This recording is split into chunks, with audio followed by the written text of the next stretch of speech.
Para poder hablar sobre búsqueda de información, es importante hablar sobre cómo se han ido desarrollando los buscadores y para ello es importante hablar sobre las etapas de la web.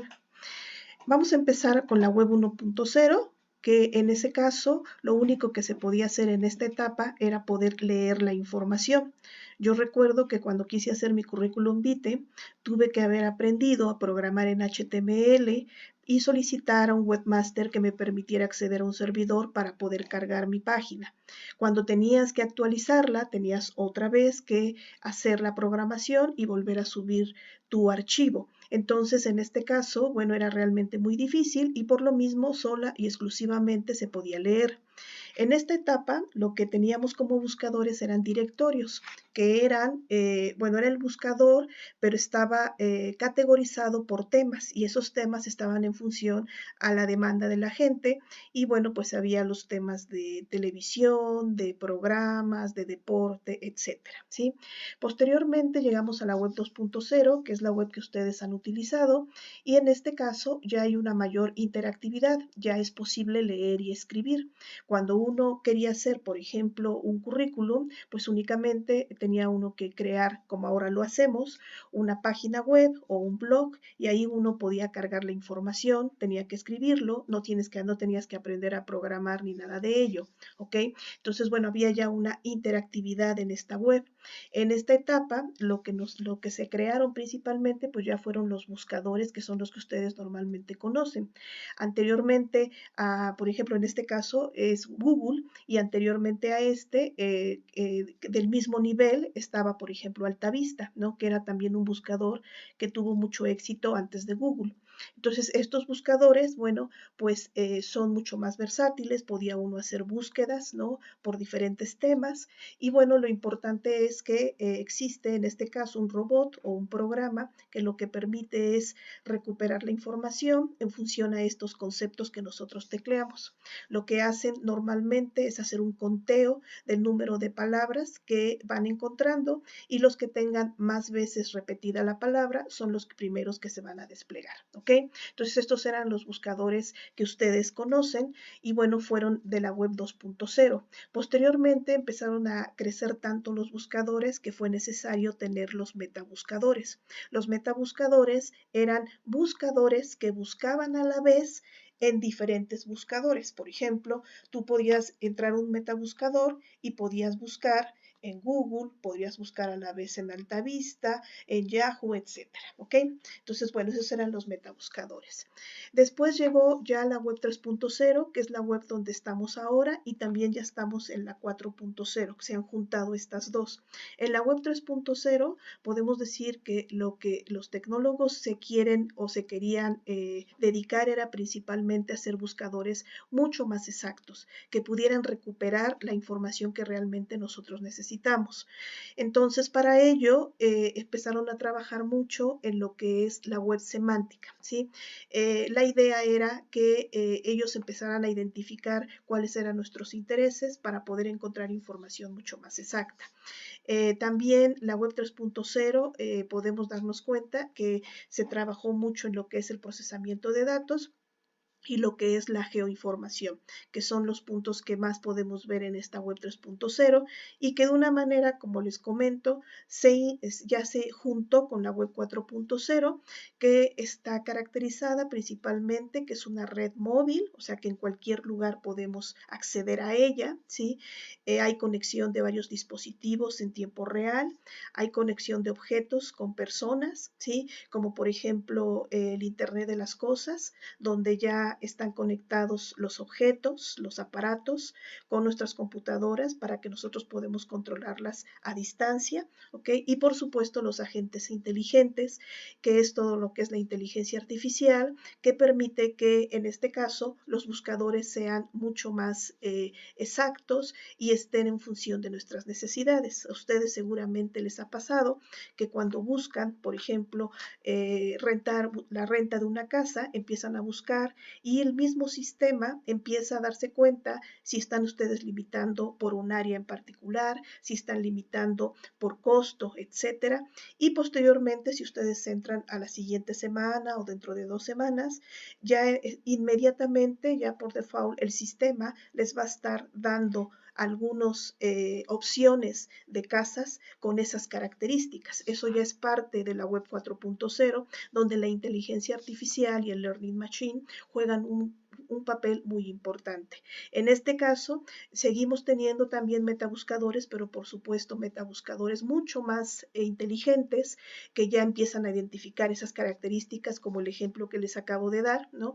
Y entonces empezamos a tener ya búsquedas mucho más exactas, aunque todavía falta mucho por hacer en los buscadores. Y bueno, por lo mismo vamos a aprender a ver de qué manera podemos hacer más específica la información, porque todavía hasta la fecha, ustedes cuando buscan, por ejemplo, en Google, encuentran una gran cantidad de información que muchas veces no es tan útil como se esperara, ¿no? Entonces todavía hay mucho que trabajar al respecto y por lo mismo, entonces es importante utilizar algunos conectores que les van a ayudar a hacer una búsqueda mucho más exacta, ¿ok?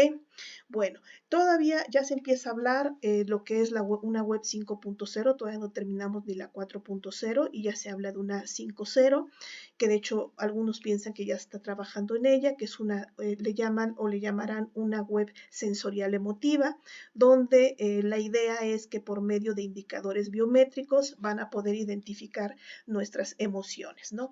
Y también ya están hablando sobre una web 6.0, que es la migración de la conciencia humana al ciberespacio. Supuestamente va a ser una web completamente independiente y bueno, pues ahí ya veremos a futuro qué pasa con ello, pero bueno, por lo menos estamos hasta la 4.0 y esos son los buscadores que contamos, ¿ok? Bueno. Ahora sí, con esto vamos a ver un poquito sobre lo que es la búsqueda de información.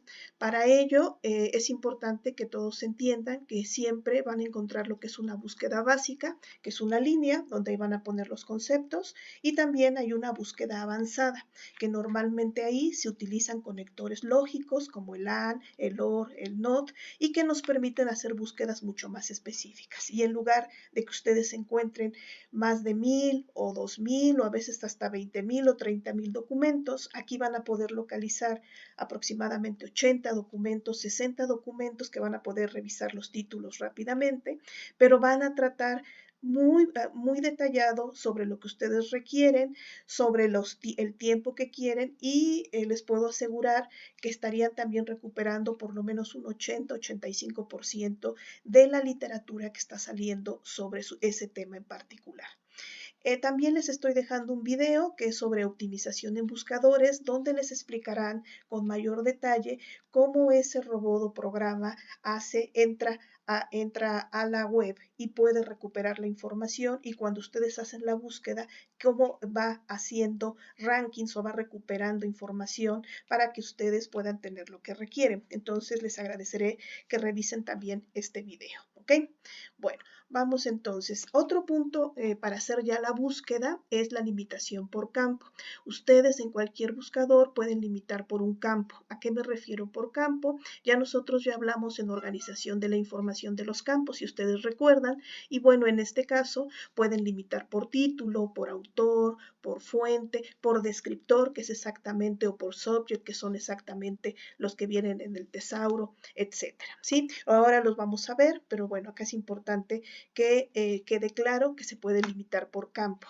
También vamos a utilizar comandos de búsqueda como es el AND, el OR y el NOT. En este caso, el AND lo que hace es para dos conceptos diferentes. Si yo quiero buscar motivación en niños, entonces voy a utilizar un AND. Son dos conceptos diferentes y eso quiere decir que me va a recuperar documentos donde estas dos palabras, motivación y niños, aparezcan en un mismo documento, sin importar el campo, sin importar si están en el título, en el autor, en el resumen, etcétera, ¿ok? Después tenemos el OR. El OR lo que hace es buscar sinónimos. Entonces, si yo tengo, por ejemplo, niños y en inglés es child, entonces puedo utilizar otro sinónimo como children y los voy a unir con un OR, que quiere decir que en cada documento me puede aparecer en un documento la palabra children, en otro documento la palabra child y quizá en otros me aparezcan ambos conceptos, ¿ok? Y por supuesto el operador lógico not, que lo que hace es que excluye. Por ejemplo, si yo pongo children, yo puedo entender ahí que voy a encontrar información sobre niños quizá de kinder y también de primaria. Si yo solamente quiero sobre primaria y no quiero nada sobre kinder, entonces voy a ponerle children, not kinder, por ejemplo, ¿sí? Y con eso me va a excluir todos los documentos donde aparezca esa palabra. También vamos a ver los signos de proximidad. Estos signos de proximidad son para frases que queremos que estén juntas. Por default, si yo pongo, por ejemplo, incluyo, por ejemplo, rendimiento académico, inmediatamente el sistema por default le va a incluir un AND entre esas dos palabras. Quiere decir que me va a encontrar las dos palabras juntas, pero también puede ser que esas dos palabras también estén separadas. Y yo lo que quiero es que estén juntas. Entonces, hasta en Google lo pueden hacer, lo van a poner entre comillas y con eso van a recuperar la palabra junta, rendimiento académico, ¿ok? Mejor dicho, la frase junta, ¿ok? También en algunos buscadores lo van a encontrar como adyacencia. Entonces, si te dicen, ¿quieres que sean adyacentes? Y le pones que sí, quiere decir que esas dos palabras te las va a poder tomar, te las va a poder recuperar juntas, ¿ok? Bueno, este es el proceso de búsqueda que vamos a estar haciendo de aquí en adelante. Entonces, lo primero que debemos hacer es establecer un tema de investigación, que ya lo hicieron ustedes. Posteriormente, de ese tema se van a identificar las palabras claves que salen de un tesauro y que también ya lo hicieron. Y ahora sí, con ello van a elaborar su estrategia de búsqueda. Para ello, van a identificar algún recurso de información que tenga que sea sobre esa temática en particular. Ahora, después de esto, yo les mostraré en la biblioteca van a encontrar una gran cantidad de recursos de información en diferentes áreas y tienen una descripción temática que les permitirá a ustedes identificar cuál es el recurso de información más adecuado.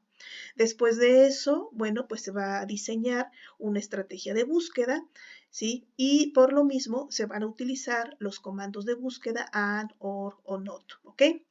Posteriormente van a realizar la búsqueda y finalmente, si es necesario, afinarán la búsqueda si todavía no quedan contentos con los que les salió y con esto les desplegarán los documentos y ustedes seleccionarán los más representativos. Este es el proceso de búsqueda que de una u otra forma ustedes tienen que aprender a hacer y es el que vamos a estar trabajando de aquí en adelante para recuperar su información. Vamos a empezar entonces a hacer la búsqueda y bueno, por supuesto, lo primero que vamos a hacer es establecer o crear la estrategia de búsqueda. Yo voy a hablar sobre obesidad en niños y su efecto en la autoestima y para ello aquí en esta tablita, en el primer concepto pondré primero obesidad en inglés. Es importante que recuperemos, ya quedamos que es importante recuperar los conceptos en inglés porque los recursos a los que vamos a entrar en biblioteca todos están indexados en ese idioma, la mayoría. Entonces, bueno, es importante ponerlo en inglés. Posteriormente vamos a poner niños, que es el otro concepto clave, y el tercer concepto es autoestima. También lo incluyo, por supuesto, ya los busqué en el tesauro y esos son los conceptos que me dieron. Después de ahí, de cada uno de estos conceptos, voy a encontrar lo que son los sinónimos. Ya puse abajo de obesidad 2 sinónimos más, abajo de children también 2 sinónimos y en autoconcepto, aunque no es sinónimo autoconcepto, también lo incluí porque creo que puede ser importante, ¿ok? Con esto ya tenemos hecha nuestra estrategia de búsqueda. Quiere decir aquí, si ustedes se dan cuenta, del lado izquierdo van a encontrar una flecha que dice hacia abajo que se una todo con OR y del lado izquierdo a la derecha hay unos que dicen que todos estos conceptos se van a unir con AND. Entonces esa es la idea. Todos los conceptos que van hacia abajo se van a unir con un OR y todos los conceptos que van de izquierda a derecha los vamos a unir con un AND, ¿ok? Bueno, ahora vamos a verlo.